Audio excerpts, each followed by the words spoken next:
we will study about the Rolle's law.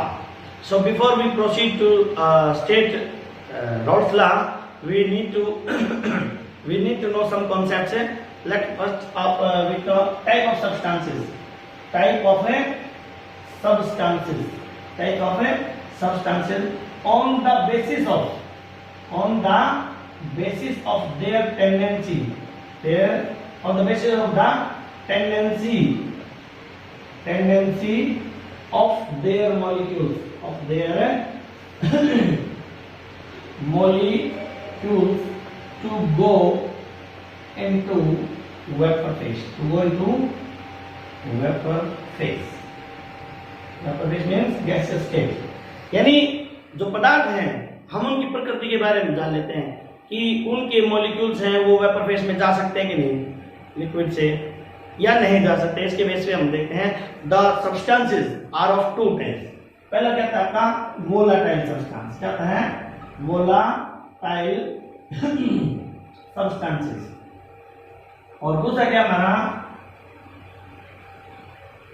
Non volatile substances.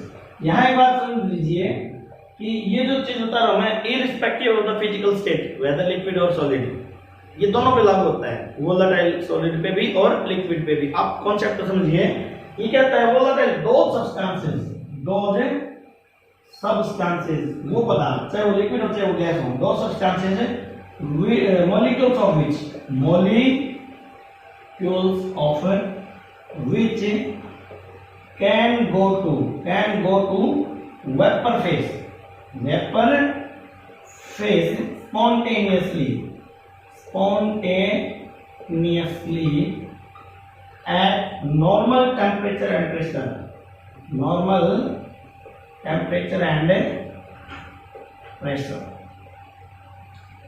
And non-volatile are those चलो पहले इसको बोलते हैं। क्या होता है कि कुछ मॉलिक्यूल्स ऐसे होते हैं, जैसे जल ले लीजिए, आपने तापमान बढ़ाया नहीं, तापमान दो चीजें इसके अंदर आपने नोट करनी है, स्पॉन्टेनियस अपने आप, spontaneous mean when there is no any external factor to induce anything is applied, then it is said spontaneous। यानी किसी भी प्रक्रिया को होने के लिए किसी भी बाह्य कारक के बिना वो प्रक्रिया हो रही है तो उसको बोलते हैं स्पॉन्टेनियस, यानी अपने स्वतः होने वाली प्रक्रिया। जैसे आप कपड़े सूखते हमारे, पानी का भाप बनना एक स्पॉन्टेनियस प्रोसेस है, अपने आप होती है eight normal temperature and pressure. ठीक है, तापमान भी कम होता है, नॉर्मल होता है ना, तो हम उसको जो भी तापमान है, देखिए कपड़े गर्मियों में भी सूखते हैं, कपड़े सर्दियों में भी सूखते हैं, तो ये नहीं कि उस समय के तापमान पे भी, और गर्मियों में तापमान ज्यादा है तब भी सूख रहे हैं, सर्दियों में तापमान कम तब भी सूख तो रहे ना, टेंडेंसी रेट ऑफ वो अलग हो सकती है बात लेकिन बात समझिए, अपने आप जब किसी पदार्थ के मॉलिक्यूल्स लिक्विड या सॉलिड फेज से गैसियस फेज में चले जाते हैं सामान्य तापमान पर और सामान्य दबाव पर, कोई एक्सटर्नल कारक नहीं होता, तो हम उसको बोलते हैं वोलाटाइल सब्सटेंस। ठीक है, से इसका एग्जांपल हो गया, अगर लिक्विड फेज में करें जैसे वाटर ले लीजिए, इससे बड़ा बहुत कॉमन है, पानी अपने आप इवैपोरेट होता है। अगर सॉलिड की बात करें तो कैम्फर ले लीजिए, कैम्फर क्या है, सब्लिमेशन होता है इसका, ये without going into the liquid phase directly goes into vapour phase. यहाँ पे नॉन वोलाटाइल, इसका बिल्कुल उल्टा ले लीजिए, दो substances molecule which cannot go to vapour phase, cannot go to vapor phase spontaneously at normal temperature and pressure। ठीक है, इसका एग्जांपल जैसे ले लीजिए आप शुगर ले लीजिए, शुगर एंड सॉल्ट। अगर शुगर और सॉल्ट यहाँ पे रखे हैं, ठीक है, आप देखो कैम्फर यानी एक सॉलिड है, ये कैम्फर कपूर जिसको बोलते हो, वोलाटाइल होता रहता है ये। आपने कैम्फर को यहाँ पे रखा और यहाँ पे आपने चीनी को रख दिया, आप उसको रख के छोड़ दो और ऑब्जर्व करो, किसी भी चीज को मतलब छुओ मत, उसको इस तरह से रखो बिल्कुल डिस्ट्रैक्ट। अब कुछ समय के बाद, एक दिन के बाद या कुछ घंटों के बाद आप ऑब्जर्व करो, the size of the camphor piece will be smaller but the amount of the salt और sugar what you took remain the same. क्यों? क्योंकि कैम्फर जो था वो वोलेटाइल है, इसलिए उसके मॉलिक्यूल उसको वो सब्लिमेट हो गए, वो उसका साइज क्या हो गया, कम हो गया। मान लीजिए आपने एक पीस रखा था कैम्फर का और वो पीस क्या है, उसके मॉलिक्यूल्स वेपर फेज में जाने से क्या है, कम हो गए। ठीक है, आप जैसे ओडोनिल्स नहीं होती जो वॉशरूम में आप रखते हैं, ओडोनिल्स की एक बड़ी टिकिया रखते हैं आप, वो वोलेटाइल है मॉलिक्यूल्स के अंदर, वो क्या करती है खुशबू छोड़ती रहती है और वो इवोपरेट होते रहते हैं ना, तो वो क्या उसका साइज धीरे धीरे कम हो रहा है आपका, यही तो है सॉलिड के लिए। और लिक्विड के लिए जल यानी पानी आपने देख लिया। तो दो प्रकार के हमने सब्सटेंसेस देखे on the basis of the tendency of the molecule to go into vapour phase, volatile substances and non-volatile substances. So it is clear the volatile substances are those which spontaneously, molecules of which can spontaneously go into the vapor phase, and non-volatile are those molecules of which cannot go into vapor phase. ठीक है, either even by after inducing, अगर हम नमक को उसको गर्म भी करें तो भी उसकी भाप नहीं बनेगी, वो बहुत एक्सट्रीम चांस हो सकता है, वो बहुत बड़ा फैक्टर है, उसको छोड़िए। सामान्य बात ये वोलेटाइल नॉन वोलेटाइल की क्लियर। अब हम बात करते हैं नया टॉपिक हमारा Raoult's law. What is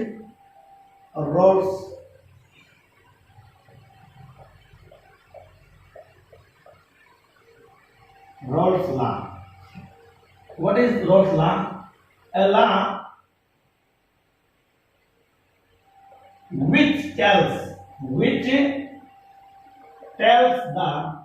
effect of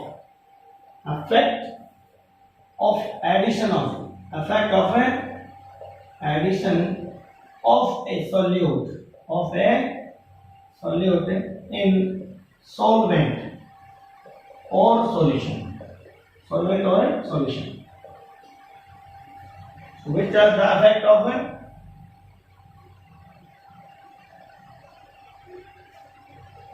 addition of a solute in solvent on its vapor pressure, ठीक है।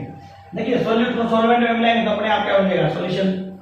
इसको डायरेक्टली ये बोल दो कि भी किसी भी सॉल्यूट को सॉल्वेंट में मिलाएंगे तो उसके सॉल्वेंट के वेपर प्रेशर पर क्या इफेक्ट पड़ेगा, या फिर ये बोल दो कि सॉल्यूट को जब सॉल्यूशन में मिलाया जाता है यानी सॉल्यूशन बनेगा तभी ना जब सॉल्वेंट में मिलाएंगे, तो यानी addition of solute in solvent causes a change in the vapor pressure,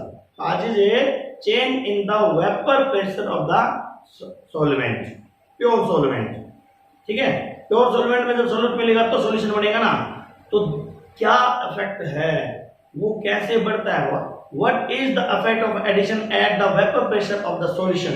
अगर मान लीजिए सॉल्यूशन भी है ऑलरेडी, एक सॉल्यूशन है ऑलरेडी, हमने और सॉल्यूट डाल दिया, सॉल्यूशन था तो उसका एक वेपर प्रेशर था, हमने फिर सॉल्यूट डाल दिया उसमें और उसकी कंसंट्रेशन बढ़ा दी, कंसंट्रेशन बढ़ाने के बाद फिर वेपर प्रेशर क्या इफेक्ट पड़ा, ये जो बताता है वो होता है हमारा रोल्स लॉ। और Raoult's law is that which tells the effect of addition of solute in solvent और solution on its vapour pressure, because there are two type of solutes. First क्या हमारा वोलेटाइल सॉल्यूट, अभी हमने पीछे पढ़ा है ना, क्या वोलेटाइल सॉल्यूट, और दूसरा क्या आता है non volatile solute, non volatile solute. तो हमारे रोल्स लॉ भी क्या होंगे, दो प्रकार के हो जाएंगे, ठीक है। रोल्स लॉ यहां जगह आपका roles law for volatile solute, for solution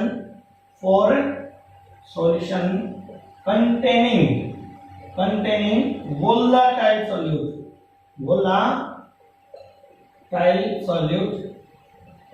एक तो ये हो जाएगा, ठीक है, यानी सॉल्यूट वोलेटाइल है। जैसे मान लीजिए आपने पानी है, पानी वेपर बनाता है, फिर इसमें पानी में हमने इथेनॉल डाल दी, इथेनॉल की भी तो वेपर बनती है। अब ये क्या बनेगा, aqua solution of ethanol, aqua solution of ethanol के वेपर प्रेशर का क्या इफेक्ट पड़ेगा, ठीक है। पानी में इथेनॉल मिलाने पर पानी के वेपर प्रेशर पर क्या इफेक्ट पड़ेगा, पानी में इथेनॉल मिला दिया, एक्वा सॉल्यूशन हो गया इथेनॉल का तैयार।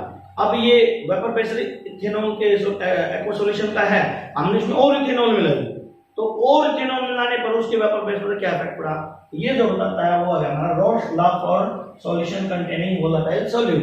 इसी प्रकार से दूसरा रोल्स लॉ दो प्रकार का, दूसरी प्रकार से क्या जाएगा, अगर सॉल्यूट जो वो नॉन वोलेटाइल है, रोल्स लॉ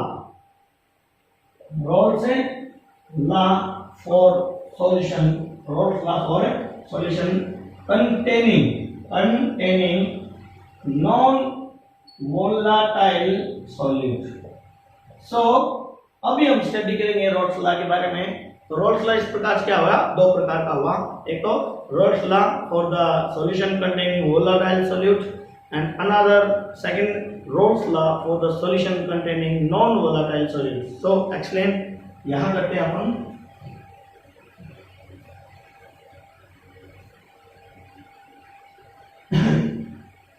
देखिए सबसे पहले करते हैं अपन Rolle's law for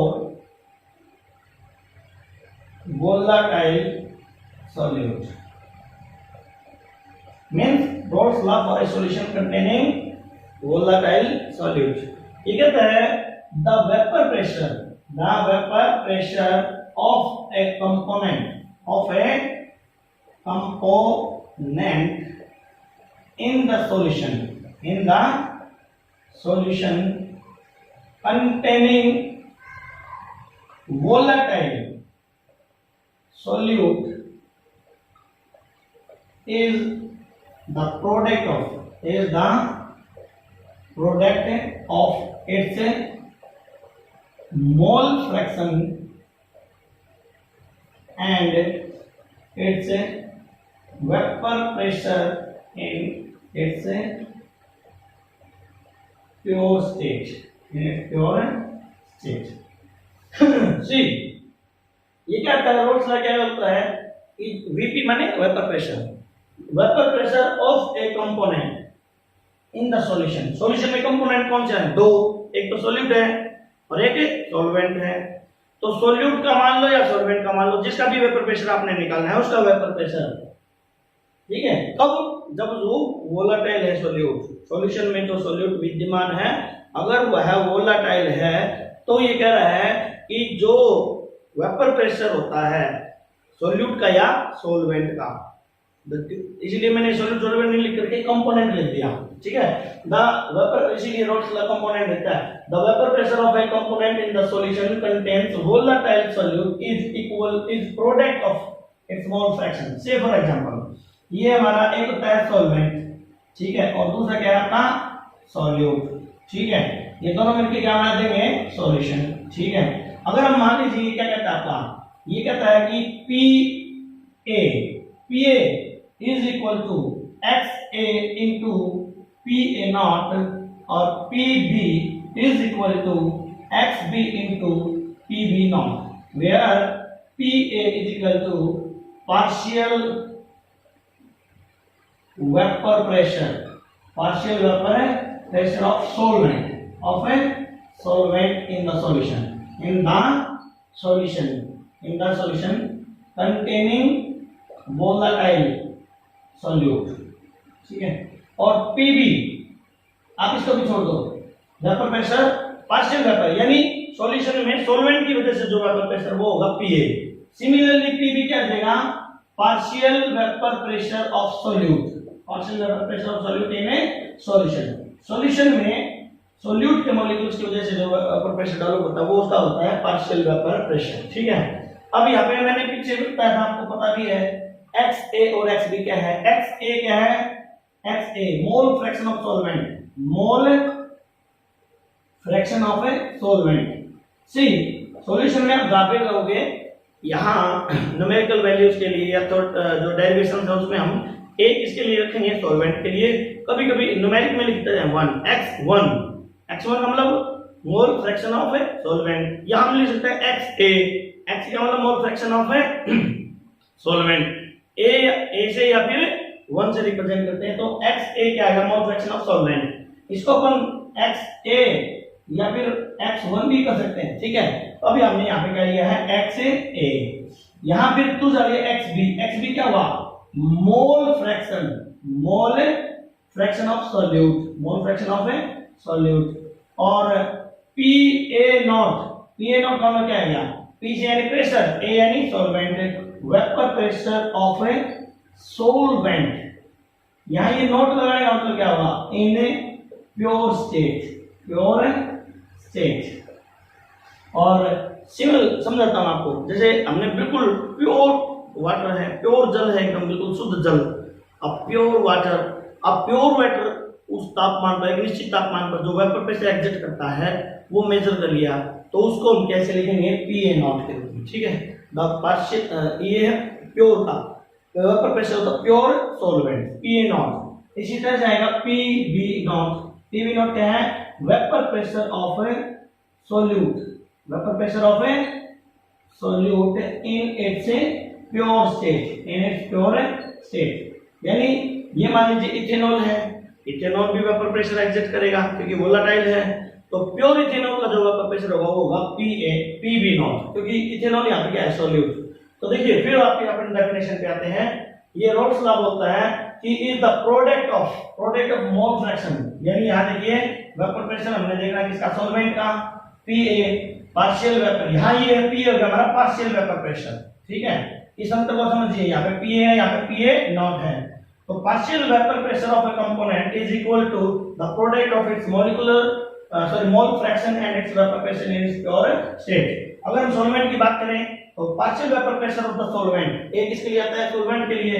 is the product मतलब मल्टीप्लिकेशन का जो प्रोडक्ट होता है, तो x से क्या है? मोल फ्रैक्शन ऑफ सॉल्वेंट, और पी नॉट क्या है? Mole fraction of its pure state. इन दोनों का जो प्रोडक्ट है मल्टीप्लिकेशन का, वो है प्रोडक्ट। सो इसी तरह से अगर हम सॉल्यूट की बात करते हैं तो partial vapour pressure of the solute in the solution, ये इन द सॉल्यूशन है, सॉल्यूशन में उनकी वजह से ये क्या है? Is the product of mole fraction of the solute and its vapor pressure in a pure state. So it is Rolle's law for the solution containing volatile solute. अब हम इसको ड्राइव करके देखते हैं कि ड्राइव कैसे करें, इसका डेरिवेशन करते हैं। तो चलिए देखते हैं।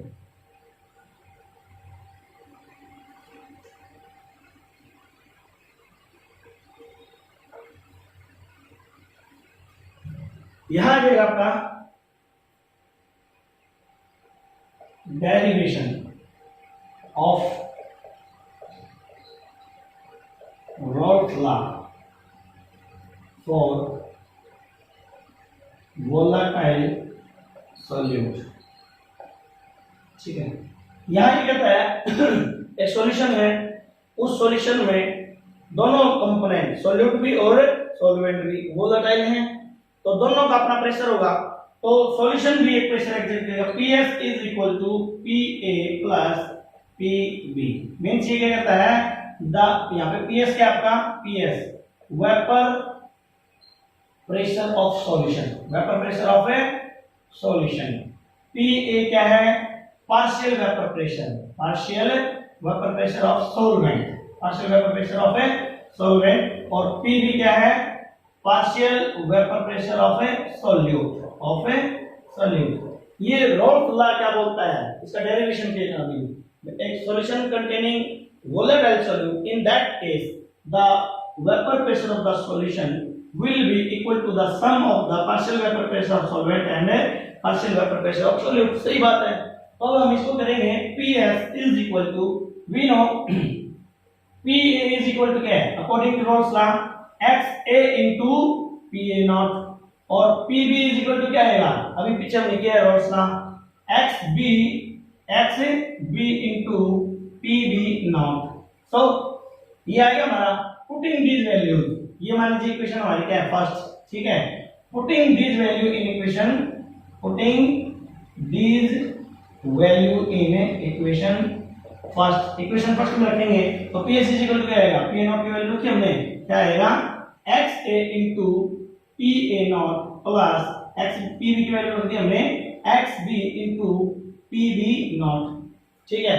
ये हमारी होगी सेकंड इक्वेशन सपोज, ठीक है।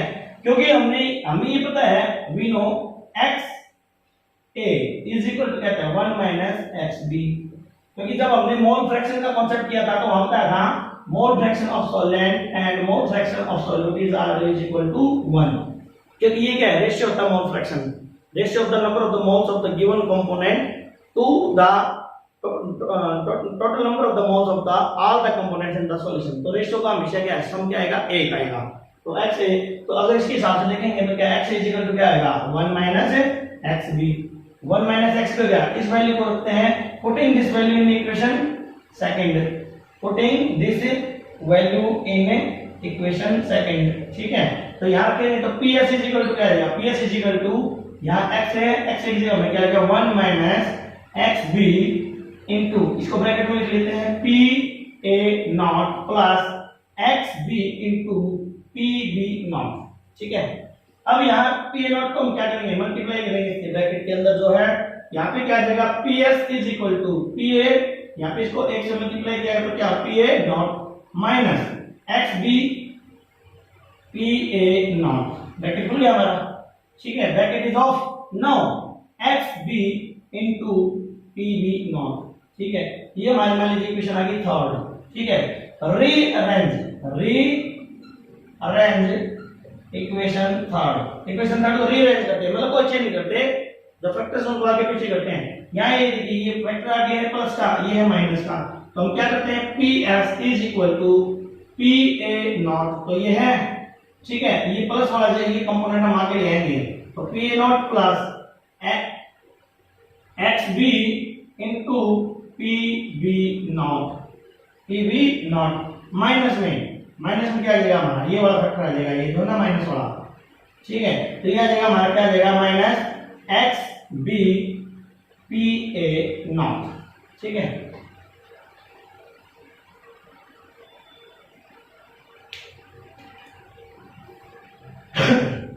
अब यहां देखिए इन दोनों में ये एक्स भी कॉमन, यहाँ ये एक्स भी कॉमन, तो हमने ये क्या कर लिया एक्स भी कॉमन ले लिए, we take X B common, we take X B common, X B को कॉमन लिया तो हमारा क्या आ जाएगा P S is equal to ये क्या हमारा पी ए नॉट प्लस, अब ये क्या लिया हमने एक्स बी ले लिया कॉमन, तो यहाँ पे क्या बन गया P B nought minus P A nought.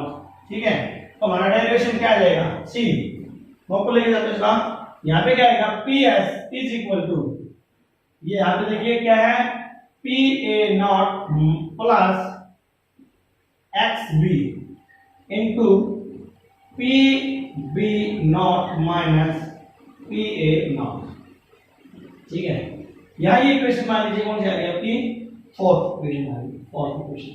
ठीक है, इन इक्वेशन 4, ठीक है, P A nought and P B nought are constant. देखिए पी ए नॉट का मतलब क्या, pure vapour pressure of the solvent at given temperature, P B nought का मतलब क्या है, pure vapour pressure of the solute at given temperature. Pure state में जो वेपर प्रेशर होता है किसी भी सॉल्वेंट और सॉल्यूट का, किसी भी कंपोनेंट का, वो क्या होता है कांस्टेंट होता है। तो यानी इस इक्वेशन में ये भी क्या है कांस्टेंट हो गया, ये भी कांस्टेंट, ये भी कांस्टेंट, तो पीएस क्या आ गया हमारा, पीएस क्या होता है, it means the vapour pressure, the Rawls law का डेरिवेशन क्या कहता है, the vapour pressure of A solution containing volatile solute is the linear function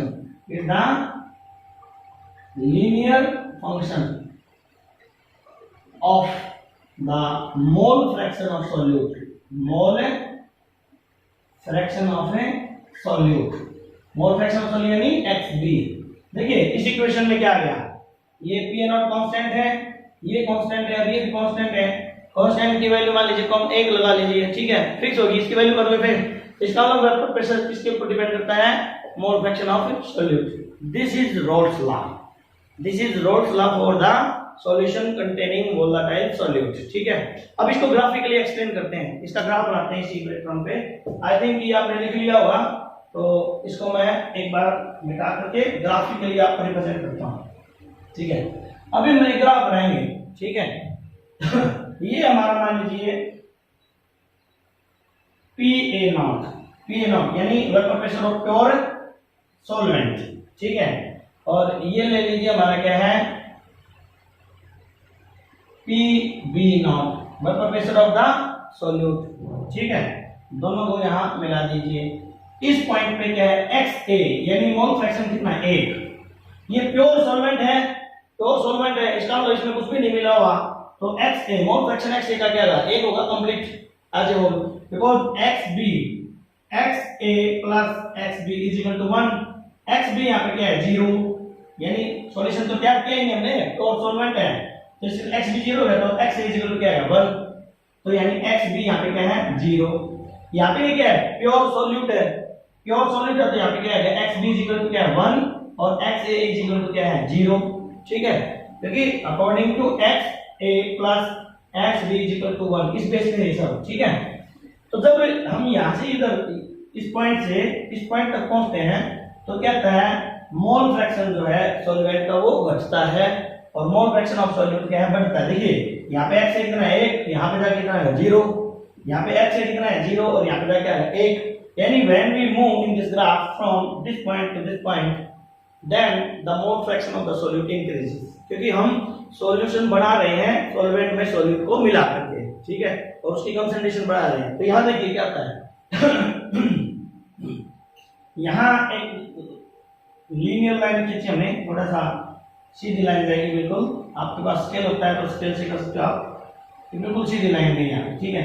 ये क्या है पी ए, तो अभी पता हमने पढ़ा है partial vapour pressure of a solvent is the product of a mole fraction of solvent to its and vapour pressure of pure solvent, ठीक है, is the product of mole fraction of solvent and its vapour pressure in pure state. या ये slope मैंने you क्यों लिया, roles ने इसको ऐसे क्यों दिखाया, देखिए यहाँ क्या है वेपर प्रेशर क्या है मैक्सिमम है, फिर जब हम यहाँ से यहाँ जा रहे हैं तो एक्स की वैल्यू क्या कम हो रही है, तो the product P is the product of 2xa into pa naught, ये तो कांस्टेंट फैक्टर है और ये क्या है माइनस, ये घटता जा रहा है, यहाँ पे आके इसकी वैल्यू क्या आ गई 0, इसीलिए इस ग्राफ को है ना रोल्स ने इस तरह से रिप्रेजेंट किया।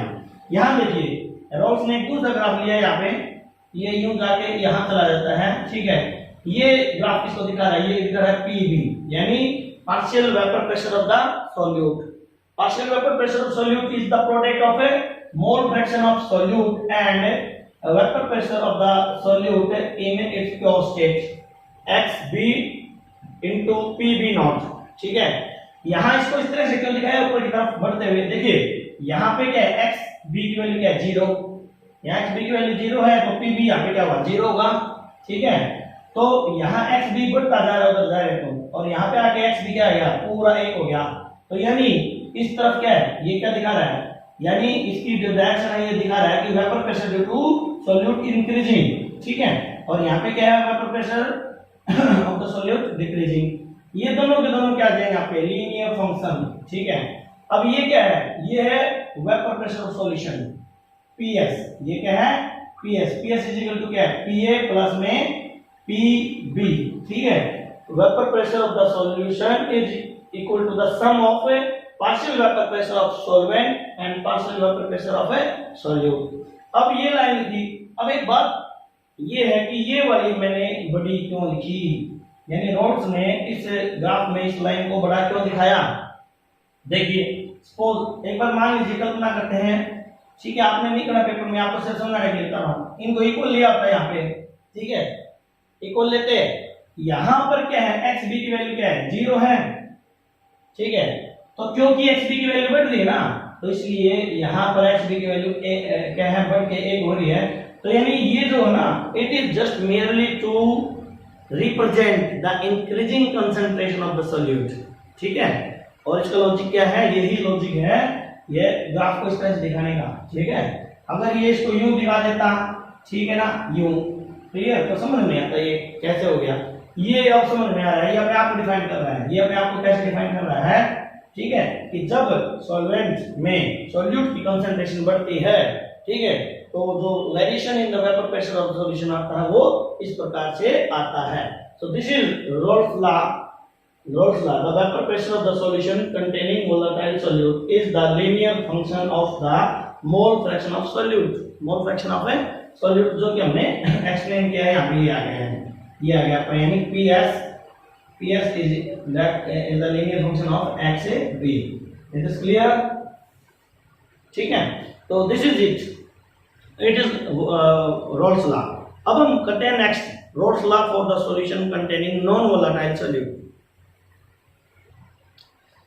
Rolle's law for solution containing non volatile solute, इसको करने से पहले हम कुछ बेसिक कॉन्सेप्ट कर लेते हैं, ठीक है।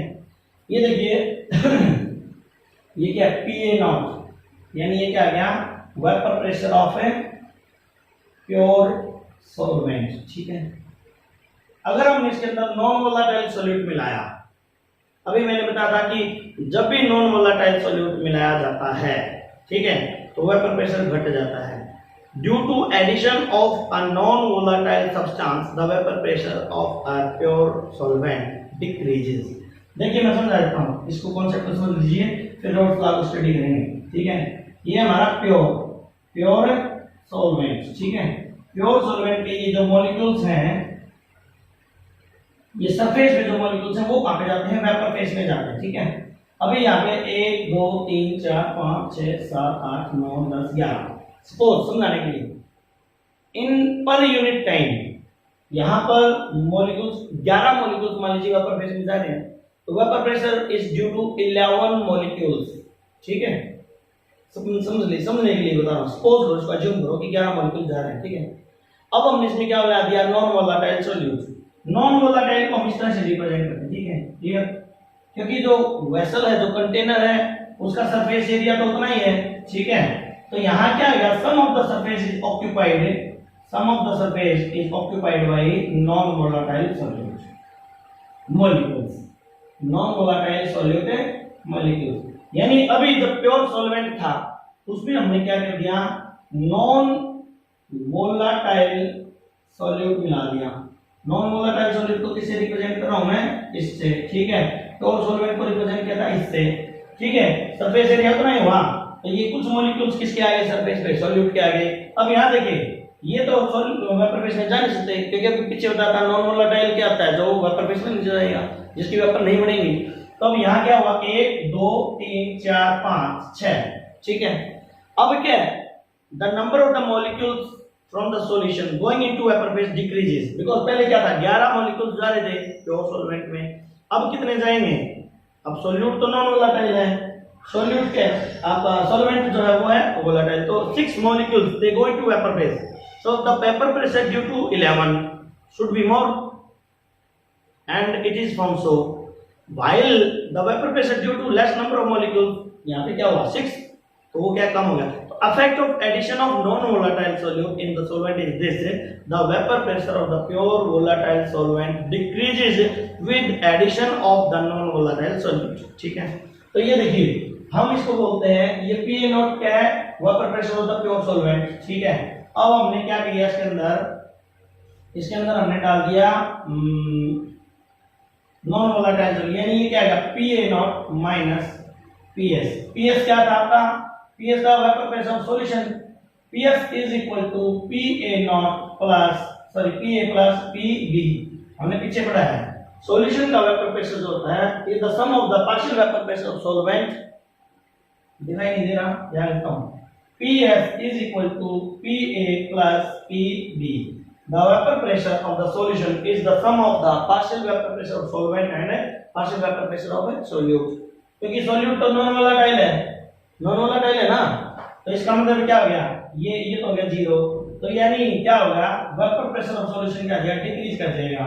तो PA नॉट ज्यादा है, PS कम है, इसको बोलते हैं लोअरिंग ऑफ वेपर प्रेशर। क्या बोलते हैं, लोअरिंग ऑफ वेपर प्रेशर, ठीक है। मान लीजिए PA नॉट, समझाने के लिए बता रहा हूं, 100 mg है, 100 mg of mm of Hg, ठीक है। मैनोमीटर में हमने नोट किया किसी भी सॉल्वेंट का जो वेपर प्रेशर था प्योर सॉल्वेंट का वो था 100 एट पर्टिकुलर टेम्परेचर, एक फिक्स टेम्परेचर पे, ठीक है। हमने उसमें क्या मिला दिया, नॉन वोलेटाइल सॉल्यूट मिला दिया, तो वो क्या बन गया, PS सॉल्यूशन बन गया ना। सॉल्वेंट मिलाने के बाद सॉल्वेंट में वो सॉल्यूशन बन गया, वहां वेपर प्रेशर कितना आया, उसी तापमान पर 80 mm ऑफ Hg, ठीक है।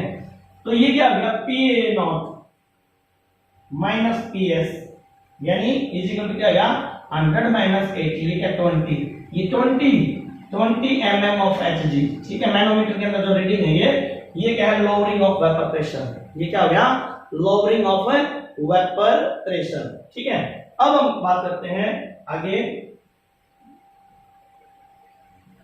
अब आता है आपका PA not minus PS to PA naught, ये क्या है, relative lowering of vapour pressure, relative lowering of vapour pressure, यानी relative lowering of vapour pressure is the ratio of the lowering of vapor pressure, lowering of vapor pressure of solvent to the vapor pressure of pure solvent, pure solvent, ठीक है। यानी P not minus P S, ये तो आपने देखा lowering, उसका यानी अभी हमारा कितना था 20/100, ठीक है। हमने वेपर प्रेशर कितना लिया था सॉल्वेंट, पी कितना लिया था हमने, पी नॉट लिया था 100, पीएस कितना आया था आपका 80, ठीक है। तो P A nought minus P S is equal to कितना हुआ 100 minus 80, that is equal to 20। ये तो क्या आ गया आपका लोअरिंग ऑफ वेपर प्रेशर, तो 20/100, ठीक है। तो ये क्या है रेशियो है ना आपका, the relative lowering of vapour pressure is the ratio of the lowering of the vapour pressure of the solvent to the solution, बोल दीजिए अब इसको, क्योंकि इसके अंदर क्या है सॉल्यूट मिल चुका है, तो उसको क्या कहते हैं वहां पे सॉल्यूशन, ठीक है। टू द, ये इसको सॉल्वेंट भी बोल सकते हो क्योंकि ये सॉल्वेंट फैक्टर नहीं, ठीक है, is the ratio of vapour pressure of pure solvent to the vapour pressure of pure solvent. So these two terms will be used in Rolle's law containing non-volatile solute, ठीक है। तो I think ये आपको clear हो गया lowering of vapour pressure क्या है और relative lowering of vapour pressure क्या है। तो ये हमारा रिलेटिव लोअरिंग और ये क्या है लोअरिंग। अब हम बात करते हैं Rolle's law for non-volatile solute containing solution।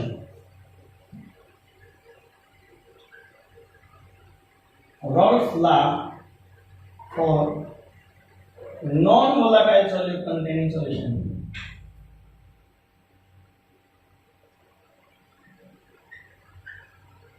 यहां ये क्या कहता है, ये कहता है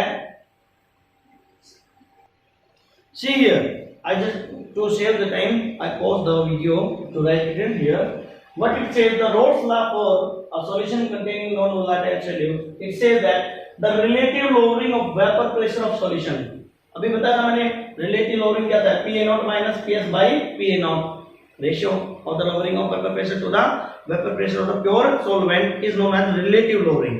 So the relative lowering of vapor pressure of a solution containing non-volatile solute is equal to the mole fraction of a solute।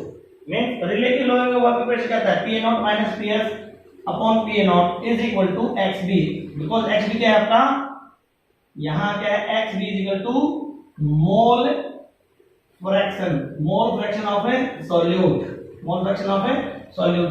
It is Rolle's law for the solution containing non volatile. चलो इसको भी try करते हैं अपन, there is the derivation for it, see here.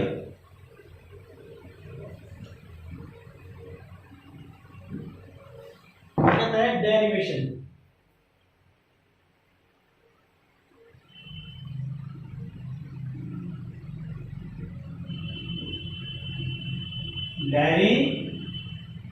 derivation of Rolle's law for non-volatile solute। ये क्या होता है देखिए, ये क्या कहता है कि the vapor pressure of the solution is the sum of vapor pressure, partial vapor pressure of the solvent and partial vapor pressure of solute। हमने पीछे पढ़ा, we know that PS क्या आपका, PS vapour pressure of a solute, vapour pressure of solute. PA क्या है आपका, partial vapour pressure of solvent, and PB is equal to क्या है, partial vapour pressure of a solute, ठीक है। क्योंकि जो सॉल्यूट है वो क्या है, नॉन वोलाटाइल है, non volatile, so PB is equal to क्या होगा 0, ठीक है।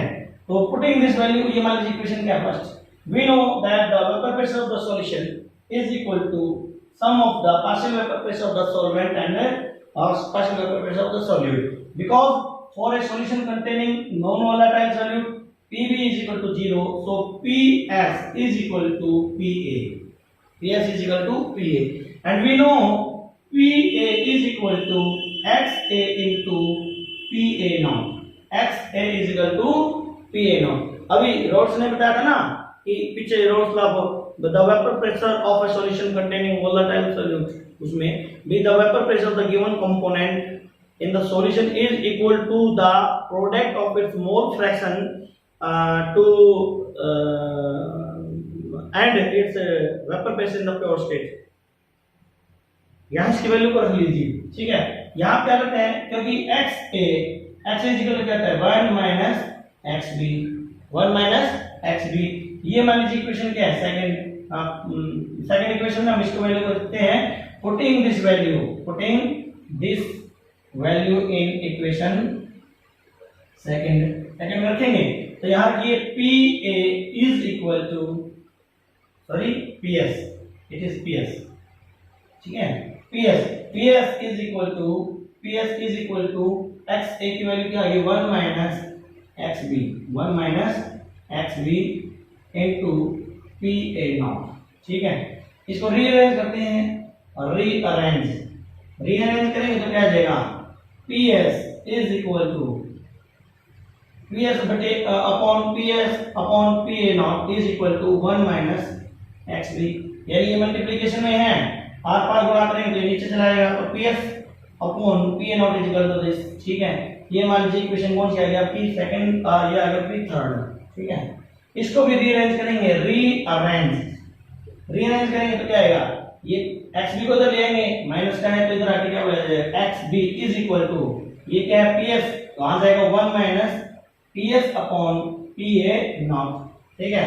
अगर हम इसको सोल्व करेंगे तो PA क्या आ जाएगा PA not minus PS upon PA nought, that is यही तो आ गया हमारा, यही तो ये क्या था PA not minus PS upon PA nought, that is relative lowering of pressure is equal to क्या आएगा HT। तो Rolle's law for the non-volatile solution is derived here. It is all about Rolle's law। अभी इस video को हम summarise कर देते हैं। इस वीडियो में हमने क्या पढ़ा है, सबसे पहले on the basis of the nature of the tendency of the molecules to go into vapor phase, the molecules substances are of two types, volatile and non-volatile. Those molecules of which can go into vapor phase spontaneously at normal temperature and pressure are called volatile, like water and camphor, and those molecules of which cannot go spontaneously at normal temperature pressure into vapor phase are called non-volatile, like sugar and salt. So the beer, when non-volatile solute is mixed in the pure volatile solvent, the vapor pressure of the solvent decreases. So there produce the law. This law is known as Rolle's law. Rolle's law explains the effect of addition of the solute, whether volatile or non-volatile, in the solvent. See, when it is mixed in the solvent, it becomes solution. So the effect of change of the vapor pressure of the solution due to addition of the solute, whether volatile or non-volatile, this effect is explained by Rolle's law. And because the solute can be volatile and can be non-volatile, so depending upon this, the Rolle's law are of two types: Rolle's law for volatile solute and Rolle's law for non-volatile solute. We have explained this. We will be back again with the next video, and in the next video we will discuss about some numerical problems based on this relative lowering of vapor pressure, and then we will discuss about the colligative properties in the next section of the video. Keep watching, and please don't forget to subscribe the channel and hit the bell icon so that you can get the notification of the uploading of the new video timely. And if you really like the video, please don't forget to like the, and if you have any suggestion, write it to me in comments, and I will definitely follow your suggestion and will do my best to give the best quality video education. And also request you to please with subscription and watching also in your contacts, make this channel recommended by you so that more and more viewers can subscribe this. Thank you very much. मिलते हैं फिर एक नई video में।